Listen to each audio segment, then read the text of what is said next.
84, 85, 86, 87. This man, counting out the largest flea market jackpot I've ever seen, goes by Tekken Sport. He's a reselling millionaire that has sold over $30 million of used clothing online by doing deals just like this one. 96, 97, 98. He agreed to let me shadow him for a weekend to find out how he buys and sells more items in one day than most resellers do in a month. 102, 103, 104, 105. I wanted to know how he became eBay's #1 clothing seller for over a decade and how he managed to turn old t-shirts into a generational fortune. 107, 108, 109. He gave me an inside look at the deals he's doing at flea markets and thrift stores, showed me the vintage clothing store he owns, and even brought me to his secret warehouse, and he dropped wisdom the whole time.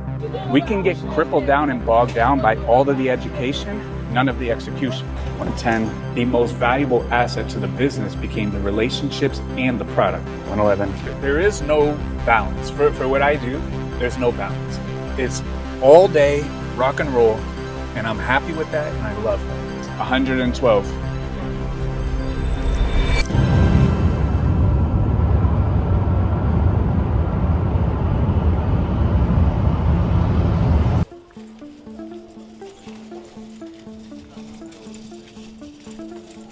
¿Qué pasó? Todo bien? Everything good? Yes, very Very good. Thank you. This is where you come first, my friend. Such a huge advantage when you get to go through it first. Dude, there's gonna be nothing left after I'm done. Same metrics that we're always looking for. Yeah. $20 profit. My buy cost on this particular vendor is $5. So every item that you're putting in this pile, you're making conservatively 20 bucks on. Yep. And we've got some good ones. I'll show you in a minute. I'll show you when we're done, when we're up the street. Yeah. And his buy cost is so low, he's probably making $4+ on every piece. He's doing great. Yeah. Everyone's doing great. 9, 110, 111, 112. Jeez. 20 bucks profit a piece. 112. We got 141 pieces, $5 each. Yep. One of the pieces alone is worth $1,000 probably, 800 to 1,000. There's a $1,000 item in that stack? Between 800 and 1,000, yeah. Are you kidding me? Are you gonna show me later? Yeah, so we left the whole bag with them because right now is the golden hour. So Yeah. like we gotta rock and roll and find all the stuff right now. Yeah, so you're looking for the booths where you can make the biggest deals and not waste any time before the competition gets here. No, because it's gonna take us 10 minutes to go out to the car and come back. Right. Their competition is already here. Yep. We just gotta beat them. Thank you very much. And then for the clothes, I'll come back. Right now I have to run around. 14, $3, right? 42 bucks for 14 hats, right? Yes. What do you think you'll make on those? One of them is probably worth 500. You're kidding me. No. Are you I serious? got a Vintage Sports Specialties plain logo. I'm almost not sure I Here. believe you. This is crazy. Look on eBay right now. Sports Specialties plain logo. Uh-huh. This one here, This hat? Sports Specialties. That's 500? plain logo. This is a very, very hard to find obscure hat. We'll How- search vintage, sports specialties. Even with like the pen on there and stuff, you Some, don't care? that's some guy's autograph. The person who buys this does not care. Yeah. I've only found maybe 2 or 3 plain logos in my entire life. Plain logo, $1,200, $1,025. That's sold. The Yankees one is very, very hard to find. Yeah. Another one, $750. And you've got what, a Philadelphia one? Yeah, $600. No $600. freaking way. Look, you see the MLB on the side? No way, it's the same thing. That's what makes it the plain logo. You're a monster, This man. is the stuff that you This have is to know. insane. $595, $500, $449, $444, $380, $299. It's not a fluke. Sports Specialties plain logo.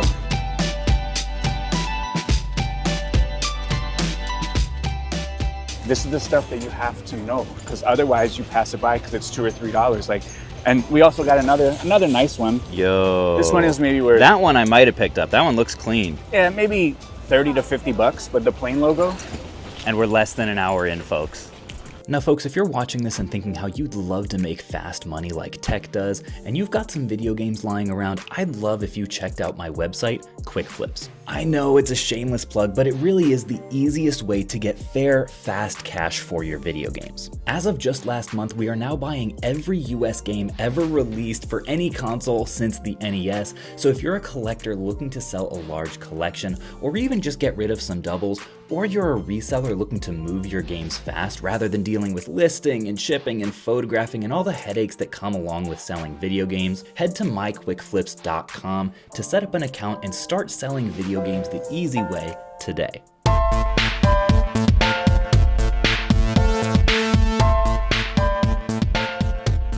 Yeah, I'll come back in maybe 30 minutes. Thank you. What'd you pick up there? Carhartt? Yeah, all Carhartt. Whoa. Yeah, so the Carhartt don't even make it outside. And as you know, Carhartt is the hottest thing, especially at my brick and mortar store. Yep. So I pay $12 and I sell them at the store for like 25 or 30, and they sell, all of these will be sold by the time we come back next week. Really? Yeah. So at least a double up on a bunch of $12 pairs of pants. Yeah, so for eBay, I do $20 profit. For the brick and mortar store, I have a different metric. There's no fees, there's no listing costs, there's no, right. You just put it on the rack. That's a full cart, folks, and we're about a half hour in.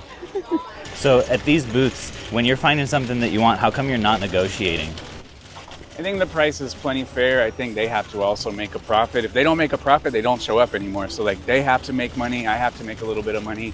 Mm-hmm. And the price is fair. Like I still have enough meat on the bone for my items. And I think like if you have to negotiate your profit into the item, it's probably not a great item for you to pick up. So like a lot of these items, if we like average out the average sales price when we're done with this, it's going to be well over $50. And we're paying what, $5, $7, $10? The average sale price of this type is over $50? If we calculate it out when we're done, yeah, it's going to be crazy. I don't know. I feel like there are a lot of folks out there that would be really skeptical that you're finding $1,000, $2,000, $3,000 profit in clothing at one flea market every week. And I'm glad you're here to document it, because now there's no shenanigans. For the people who are looking to get more into clothing flipping, the beginning resellers who are out there going to flea markets on the weekends, and most days coming away empty-handed, what are they doing wrong that you're doing right? Maybe not anything wrong, because maybe it's not the right flea market. Maybe you got to go somewhere else. We've driven 40 minutes to 1 hour here. Sometimes I'll drive 3 hours to go to the right place. So you got to go to the right place. You can't go to one that has like Chinese knockoff stuff or Alibaba stuff. You can't do it. That's the wrong place. Yeah. That's what I do everywhere that I go. I've gone to New York, California, Georgia.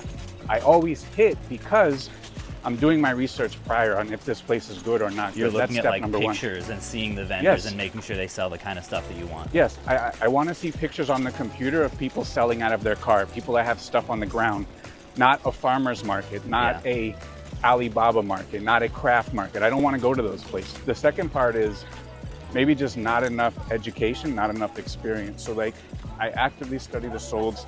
I'm actively looking at comps. That's why I know Sports Specialties plain logo, $500 versus $5. So actively looking at the solds, actively looking at the comps, but we can get crippled down and bogged down by all of the education, none of the execution. So study, go out. Study, go out. Like that's why we left that bag over there, because I need 10 more minutes of opportunities. Yep. I can't waste 10 minutes walking that bag back and forth, not right now. How long does it take to get to the point where like vendors are eager to sell stuff to you? These people, the second time I was here, we did business exclusively. Wow. So it took one time, and the second time, that was just one big deal. It wasn't even a big deal. Like they scale up with me. Yeah. So like all of the people who source for me, I started out buying 1 or 2 items from them. Last time I came to these people, I bought 75 items. That was the most I've ever bought from them. The first time I bought from them, I bought 3 or 4 or 5 items. And is that because they learn what you like specifically and they look for that more? Yes, and maybe I'm paying $700 the first one. Now they have $700 to invest in their business. Right. So now they can go out and buy more. So I scale my businesses with theirs. And if you notice, I don't tell them, hey, go out and get this. I don't. Yeah. They know. They are professionals at what they do. What would you say to the folks who say, man, must be nice to have such good flea markets in your area? I mean, I certainly sympathize with like people that are like in Minnesota right now where it's snowing. But for this couple here, this is what they do. So like they don't take the winter off either. So we should have made the relationships in the last year that we've been going, or 6 months that we've been going, Yeah. and then just do business straight with them. It doesn't matter that the flea market is closed, because they're still working. They don't close for the winter. They're still outsourcing. They're still out finding stuff. We get a lot of rain. There's times when the flea market is rained out for a month straight, because it might rain every single weekend. But if you have those connections, you can roll with the punches and start doing more private deals and hit people up. Absolutely. Easy to say like it can't be done. Yeah. But I truly believe that this can be done every single place. I went to New York City, never been there before.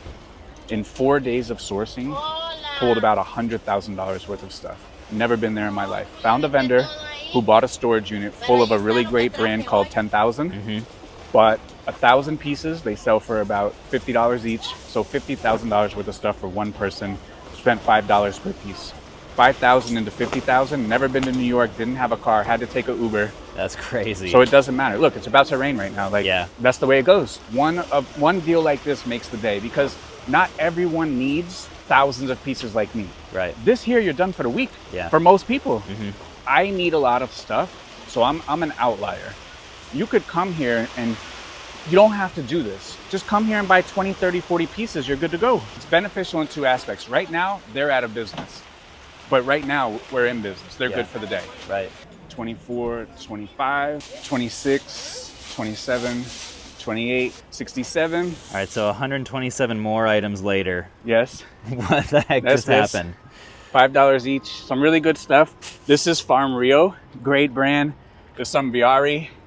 There's a dress in there that's really good. I don't know the price yet, but that's gonna be a good one. So we got a really good dress, a really good hat, and I got a really good shirt already. So I think between the shirt, the hat, and the dress, probably $2,000. Every single one of these items is north of $20 in profit. So with those 3 items, you're over 2K.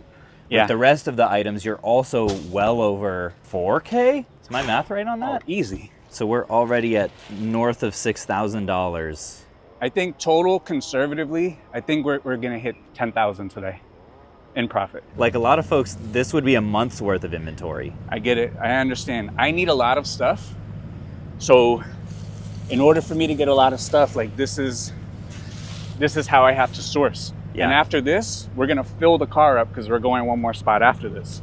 And then tomorrow we're gonna go to 2 flea markets and we're gonna meet up with 3 more people tomorrow. So when people say, must be nice for you because you have like basically an infinite budget at this point, but I couldn't do that, what would you say? Absolutely true. So what you're seeing is like 15 years plus experience of buying really good items and selling really good items. But I started as a single dad with nothing. My son didn't even have his own bed or bedroom till he was about 7 years old. I started building my bankroll buying PlayStation 2 controllers for $2 at the flea market, and I would list them for $5.88, make about $2 profit, but I would buy 5 or 10 at a time, and they were high velocity and they sold really quickly.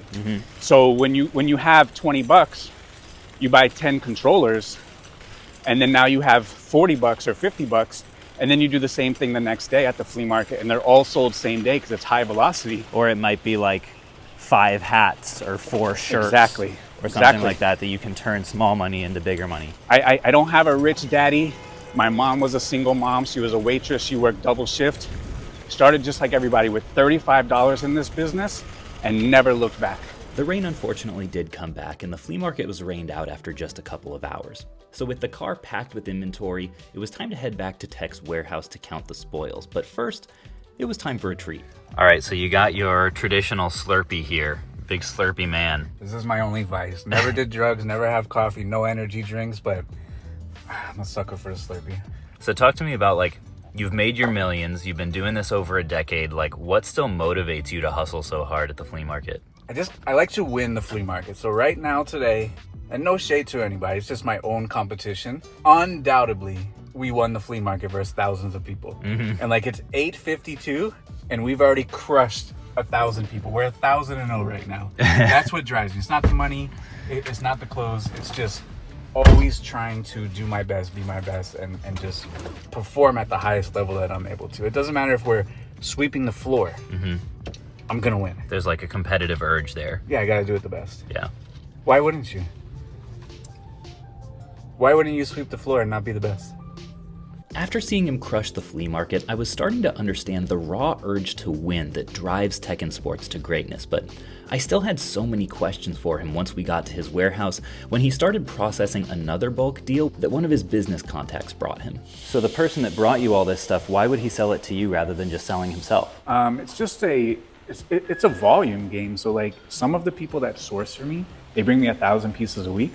I pay them $5 each. They get it for 1 or 2, maybe from the Goodwill bins or from the Rag House. Make $3,000 a week, and they don't have to list nothing. I'm the bozo who does all the listing. There's a lot involved with getting the most money, because you also have to wait. So like, I might have to wait 3 months, 6 months to get the sale. Right now, cashed out today, and they can come back next week with 1,000 more pieces. What does it take to make a connection with a person like this who can consistently bring you the kind of inventory that you want? I think being dependable, being a good person, doing good business, never beating anybody up, not being afraid for somebody else to make money.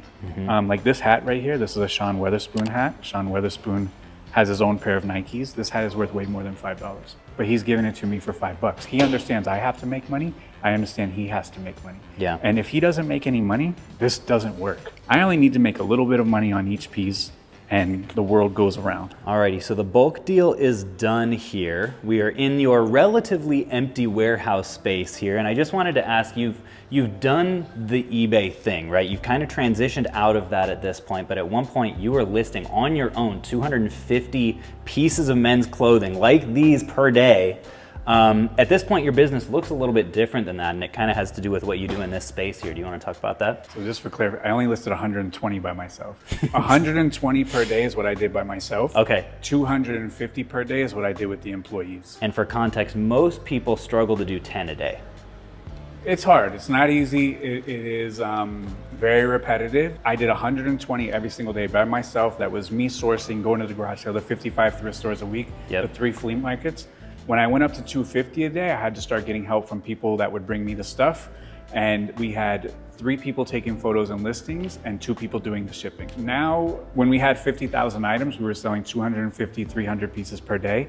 Now we've transferred into a wholesale model, because on eBay with 50,000 items, I was always gonna sell between 250 and 300 a day. There was no like eBay cap or eBay limit. It wasn't that. That was just how good my offer was, how good my supply was, how good my product was, how good my pricing was, how good all of my strategy was. Like, I was never gonna sell 4,000 items a day on eBay. For this model, I sell 4,000 pieces of clothes every day. And this is a wholesale model, so you're no longer selling direct to consumer.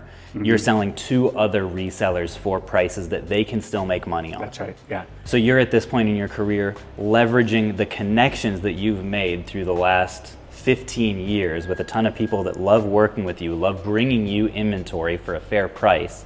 You're taking all of that, and rather than doing the work of doing everything individually, you're doing much less work, making less money per item, but doing it at scale. Doing it at scale, but making more money net Yeah. at scale. So eBay was very good. It was very lovely. It taught me that I had the ability to make money. But what that ability to make money was me working tooth and nail 10, 12, 15, 16 hours a day. I always wanted to get to the point where I can let my money do the work for me. Because if you look at anybody who has money, who has wealthy, their money is working for them. So for me, this is my money at work. Yeah. I buy this item today, it's getting shipped out tomorrow. I don't have to be here. Like I said, I'm trying to build out the business to business, eliminate the goodwill. Eventually I'm gonna do it. Yeah. So like right now we're doing 4,000 pieces from 2 locations, soon to be 3. And my first goal is to get to 25,000 pieces a day. That you are selling to other resellers. So what is this room here? Because I know you're mostly a clothing seller. How come you have so many shoes? Just doing this for so long, like you pick up stuff, you scroll the soles, you see, like these shoes here, these are Nike Cortez. And a lot of the Cortez colorways aren't great, but this is the colorway that Forrest Gump wore in the movie. So like these command a premium. Just like I'm doing with the clothes, thousands of pieces per day, hopefully get to the point where I'm doing thousands of shoes per day. Here's something. So these shoes here, I found these at the flea market that we're going to tomorrow. Do you have any idea what these shoes are? They look like they're duct taped. These shoes here, every single one of these shoes, 40 pairs, are Dwayne Wade game used shoes from the NBA Miami Heat. Wait, what? Yes. This is the game that he played. On 4/20/2014, Dwayne Wade wore these. No way. There's 40 pairs of them. At the flea market? At the flea market. How did they not know what they had? They know what they had. What did you get them for? I paid $100 each. Dang. These are probably worth maybe $1,000. When this lady started putting these on the table, I saw her put 2 pairs of these on the table. I knew immediately that these were game-used Dwayne Wade shoes. How did you know that, like, if you're a clothing seller, why would you know that? Not a fool. You can't be a fool. The worst thing to do as a reseller is pass by profitable inventory. Yeah. While not everything is for me, I'm not set up for everything. I have no problem getting something in the right hand and passing it to the left to somebody else and making a little bit in between. I don't sell video games, but I find video games. I pass it to someone else. I find shoes, pass it to someone else. Find hats, find whatever. If I come across the Declaration of Independence, I'm not a fool. So I'll pick it up, I'll sell it where it needs to be sold, and I'll come right back to my clothing business. I think that's something that a lot of people miss because it's easy to get tunnel vision, right? Of like, I'm a video game guy, I don't do pocket knives, right? Or I don't do vintage fishing tackle or whatever, completely pass those things by. But it really pays to know a little bit about a lot of categories because that can also be a great way to establish a relationship and provide value to another kind of reseller. Absolutely. Can I ask a question that might seem a little offensive? Go for it. I think people watching this might be like, wait a second, this guy is a reseller millionaire. And yet you're driving an old Honda and your warehouse walls have holes in them. So, why is that? Like, isn't there a desire, given that you've had this success, to also make your warehouse or your car or your shirts or whatever match that success? So the warehouse, how you see it, is how I got it. There used to be a mail slot over there where they would drop the paycheck to the company that used to be here. I'm all about functionality. I sell hundreds of thousands of pieces of clothes per year. I have 5 shirts. That's it. So for me, I don't drive anywhere. I gave my car to my son. So for me, I don't need anything. I'm happy. I don't even do this for money. I do this because this is what I enjoy to do. It's a game. I've never done anything for money. If you become the best at what you do, money will be a byproduct. If I become the best wholesaler, the money will come. I'm not worried about the money. If I become the best person at the flea market, the money will come. I'm not worried about that. I do my videos on a telephone with a bad microphone to show people you don't need to be fancy. Yeah. My podcast, I have no microphone, no camera. It's a built-in camera on a laptop in an empty room. No trophies, no designs, White no nothing. walls. Yeah, just like these. To prove that you don't need anything to get started. You don't need to be fancy. You don't need anything. My entire business was built on cardboard, wood, and PVC pipe. And I was the #1 seller in the entire world in my category, millions of dollars per year. It doesn't have to be perfect, but it has to be done. So this here, I built out to spare lumber. Now, the price of lumber is up, so I'm flaunting my wealth here, but this was all just scrap lumber that we had from the landscape company. And this desk right here has shipped hundreds of thousands of items, and I built this myself. There is no reseller depot. You have to do it yourself. You got to figure it out. These here that hold the bags for the post office, I made these with tape. Like, there is no reseller depot. The reseller ruler I had to invent because there is no reseller depot. You just have to make it, and you have to do the best you can. You don't need anything fancy. You just got to get started. And you just got to do it every single day. So this here is the listing room where 250 items per day were getting listed on your eBay store. Is that right? Well, more than that, because we did 7 days worth of work in 5 days. So they were listing 360 items per day, and we had drafts for Saturday and Sunday when they were off. So 360 per day was done in this room. So this was built out of some IKEA tables with a carpet on the top. This was the ruler that I've invented that measures every single piece of clothing, all the way from infits to size 8X, pants, jackets, skirts, shorts, doesn't matter. Talk to me about, what does it take? Like, in a time when most people are struggling to list 10 items a day, what does it take psychologically to do 10X that and do it consistently? It's not an option. So like, if you struggle to do something, then it's optional. For me, it's not an option. The result has to be the same every single day. So what can people learn from this setup that you have here if they're trying to get to the next level of reselling? That you don't need anything fancy. Before this fancy setup, do you know what my setup was before? literally taking pictures on the ground.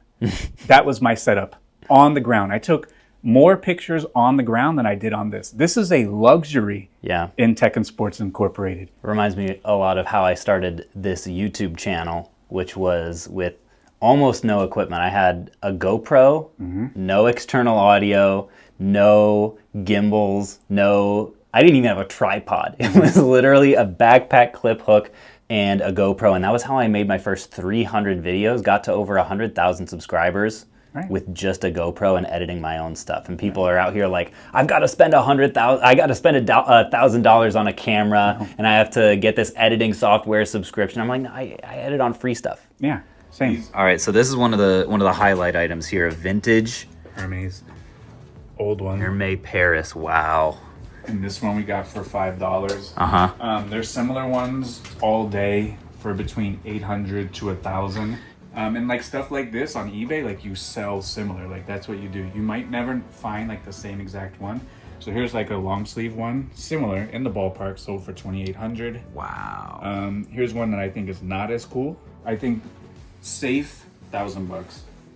Wow. Yeah, good one, Valentino, made in Italy. Went on Google Lens, and they have one for $1,800, one for $938. I just clicked on this one, and this one here, $1,800 in pre-owned condition, and we got the bonus, brand new. So what realistically do you think that'll sell for? Easily $1,000.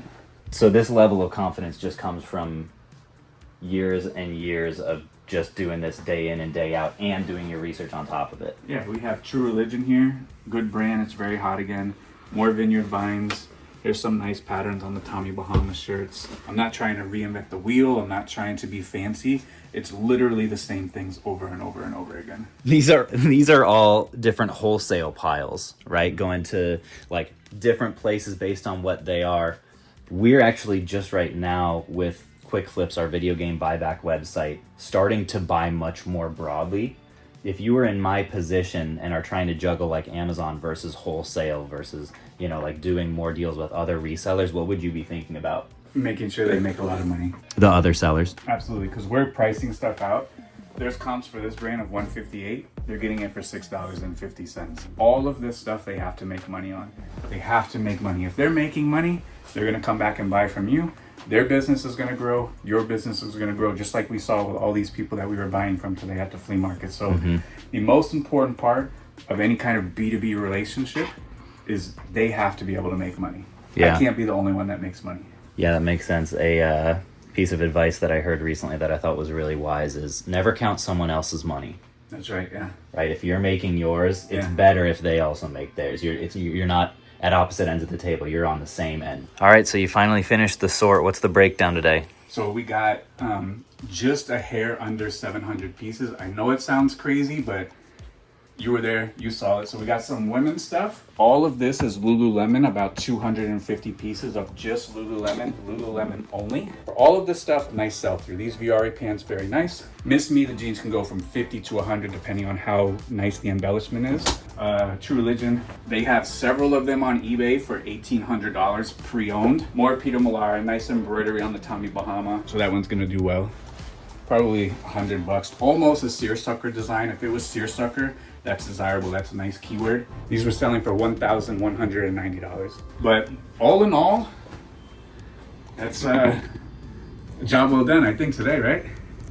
And it's 1 o'clock. Yeah, it's 1 o'clock. So we were done sourcing before, 10 a.m., right? You sourced 700 items. Before 10, and the rain caught us. I've never seen anything like this. So we do. All right, so we're here at Goodwill now because for the decade plus that you were the #1 men's clothing seller on eBay, you did a lot of thrifting, right? That's right. So the route was 55 thrift stores a week, 3 days a week at the flea market, Thursday, Saturday, and Sunday. And then Saturday and Sunday, we would go to 2 flea markets on each day. So I really did a lot of thrifting at the thrift store. I found a lot of items there. So you told me before that too many people struggle reselling because they pick up too many low dollar, tough selling items at the thrift. Their standards aren't high enough. So can you expand on that? Yeah, I think like if you really think about it and say, you know what, disregard where the best items are and only go to your closest Goodwill, only go to your closest bins, and only go there 1 or 2 times a week and take the best items from there, that would be totally ridiculous to say. But like, we can't go to the most convenient place. We have to go to the place that has the best stuff and then get it for the best price that we can. So when other people might be prioritizing convenience and going to mostly locations that are close to them, that they don't have to travel very far to, you're going to put in more work on the front end, go to the locations, like first of all, do more experimenting so you know where the best, highest ratio locations are. Yes. And then also for the rest of your career, spend more time traveling to them because you know that they're more successful. That's right. I'd rather have a hard sourcing life than a hard selling life. And this is the funny part. Everyone wants to source. That's their favorite thing to do, right? Until you tell them you only have to get good items, and then they don't want to do that. So everyone wants to source, but if you say you only have to bring back good items, then it's no thank you. So Tech, a lot of resellers have a very negative, very pessimistic opinion of Goodwill itself. What do you think about that? Goodwill's my partner, and for them, you know, their mission is to create jobs maybe for people that, you know, have disabilities or people that are underserved. So like, they're my partner. I depend on them, just like I depend on the flea market, just like I would depend on a garage sale, just like I would depend on an estate sale company. So for me, they're absolutely not the enemy. We are partners in this, and I want them to do good. I understand they're a business. If they have to raise the prices, you know, that's capitalism, and that's the free market. So they have to make their money for their mission. If I'm, you know, lucky enough to make a couple dollars in between, that's fine too. But I understand what they have to do. All right, so Tech, you've been doing this for 15 plus years at this point. Talk to me about, like, when you were at your peak, what did your thrift routes look like? Because you're not just hitting one thrift store. No. What did that actually look like for you as one of the highest producers on eBay? So take 120 sets of photos. It was all encompassing, and you know, we built it up to 250 items per day being listed, 250 items per day being shipped, put away, packed, all of that. And you know, I used to like vent to my wife that it was like all encompassing. It never ended. Super Bowl I'm packing, Thanksgiving I'm shipping, Christmas I'm doing this. And my wife looked at me one day dead in the face and she goes, "But that's what you wanted." And she was right. That's what I wanted. I wanted to build a business that had sales every second of the day. And at the peak, my eBay store was getting one sale every 6 minutes. And that's what I wanted. Yeah. How much of your week, how many hours were you actually spending just on sourcing? So I mapped it out recently because I never thought in a million years I would be sitting here talking about this, but I mapped it out recently on one of the calls, and every single day had at least 2 or 3 hours of drive time. It was probably 50 plus hours. On the flea market, we would go at 4 o'clock in the morning, not come home till 4 o'clock in the afternoon. So you were putting in more than a full-time work week, literally just sourcing, and that's not even including listing or storing or packing or shipping. Unfortunately, yes, but for how did you sustain that? There is no balance for what I do. There's no balance. It's all day rock and roll, and I'm happy with that, and I love that. Because you want to be number one. I want to be number one, and I always want to be moving, popping, and shaking. I don't want to sit around. I don't want to do anything. I always want to know what's next. I love that. Dare me to sit in front of the TV and watch a movie. No, thank you. This is what I love to do. This is what I want to do. This is what I'm happy doing. So like, is it always great? No. Does it suck sometimes? No. Am I maybe a glutton for punishment? Perhaps. You have the potential to make more money than a doctor. Without going to school, without paying for insurance, without the liability, without a patient's life in your hands, you could live a beautiful life and you can do this. And like, I'm very, very fortunate and very, very blessed. So you'll never hear me complain about the work. So Tech, one thing you talk about a lot that really fascinates me is that like now that you have shut down like your full eBay business that you were going hard on for all of those years, which by the way, you told me like if we had done this, we couldn't have done this 5 years ago because you were just working so hard. Mm-hmm. I have a couple questions about that. One is, like, what did you have to sacrifice to get here to the point that you're now on what you call a 50-year vacation? So something is always going to have to sacrifice, and it's either going to be your family, your business, or you. I've never missed anything from my son. I was a single dad. I went to every single baseball game, every single assembly, every single play, every single honor roll. Never missed a single thing. So I never sacrificed that, because that is irreparable. Like if I wasn't there, he would remember that forever. I never sacrificed anything with my wife. We've been together for over 15 years. I never sacrificed anything for the business, because the business gives us everything that we do have. We have a beautiful home. We have everything that we want. We don't need for nothing. The sacrifice always came down to me, in most terms, in lack of sleep. So maybe I don't sleep as much as I would like to, or as everybody else, but the family is happy. We're healthy. We don't want anything. And at the end of the day, like, that's the most important thing. So like, I'm happy doing a self-sacrifice. I'm totally fine with that, because like, I feel like at the end of the day, like, that's my job, that's my duty. Like, I didn't come from nothing, didn't start from anything, but like, my family and I, we are in a much more fortunate position due to everything that you're seeing. And even if I got hit by a bus tomorrow, for me, it's mission accomplished. Do you believe in work-life balance? Sure, but the first part of work-life balance is work. People forget that part. People forget, like, work-life balance, the first part is work. So like, if we lived in like some utopian society where like no one had to work, it would be great. But like, the problem with that is like, people still need to make stuff in order for us to go do stuff if we didn't have to work. So like, we still have to do work. Like, we still have to be productive. We have to always have something to do every single day. Work-life balance is important. Work-life balance is huge, but the first part is work. This is where work-life balance gets in trouble. The people that resell, or the people that run a business or do something, and they take 12 hours to do what should be done in 4 hours, they're the loudest ones who talk about work-life balance. Why don't you just get your work done in 3 or 4 hours, and then you have the rest of the day to go do whatever you want to do? Where do most resellers who are just starting out go wrong? Like, what's the biggest killer of young resale businesses? I think it's a couple things. I think number one is that they shop but don't list. So they have a humongous death pile, or all of their money is locked up in the corner sitting on the ground. Yeah, and for anyone who doesn't know, what's a death pile? A death pile is items that are unlisted, and then like, we choose to go out back and shop again. So like, when we just went to the thrift store and picked up these 16 items, if we had 16 items to list at home, shame on us. Like, we shouldn't be coming back out here and list until all of our listed inventory is done, or until you have like a recognizable, understandable queue once your business has matured. But like, just shopping for the sake of shopping and not doing the mechanical portion, like photos, listing, shipping, all of that stuff, like, a lot of people go out of business for that. The second reason a lot of people go out of business is that they don't have a real good understanding of what people actually want to buy.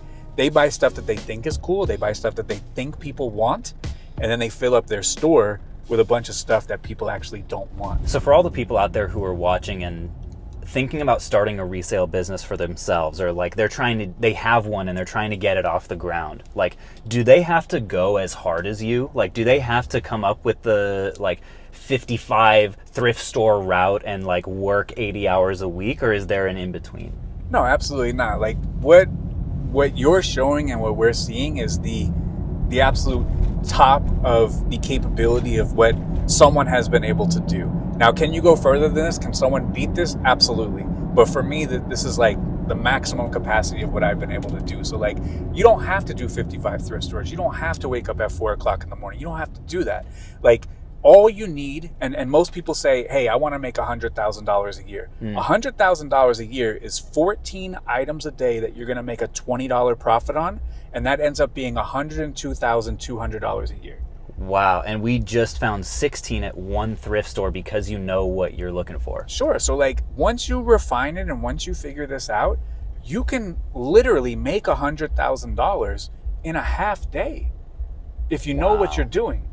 Like, it doesn't have to be full rock and roll 24 hours a day. Yeah. If someone has your level of experience, if you had a ceiling of $100,000 a year, like, how much would you have to work per week to do that just on your own? I'd probably be done before everybody woke up. Because I can list in 30 seconds. I can photograph in 30 seconds. List a single item in 30 seconds. It takes me under 1 minute to do a full listing. So your full work day would be done by 8? Sure, absolutely. Wow. Our next stop was Tech's vintage clothing retail store. The reason Tech keeps this store open is there are all kinds of clothing pieces that look really cool or are local favorites, but would take a long time to sell on eBay. The store also serves to diversify his revenue and help avoid expensive platform fees that come along with selling on eBay. But of course, what I was curious about was the money. And what does a really good sales day look like in a location like this? We try to do like $1,000 a day. Okay. Yeah, I'm happy with that. How much work does it take you at this point to maintain and source enough stuff to keep this store stocked? Does a lot of it come in the door, or are you finding it? We don't buy anything in the door because my cost is so low.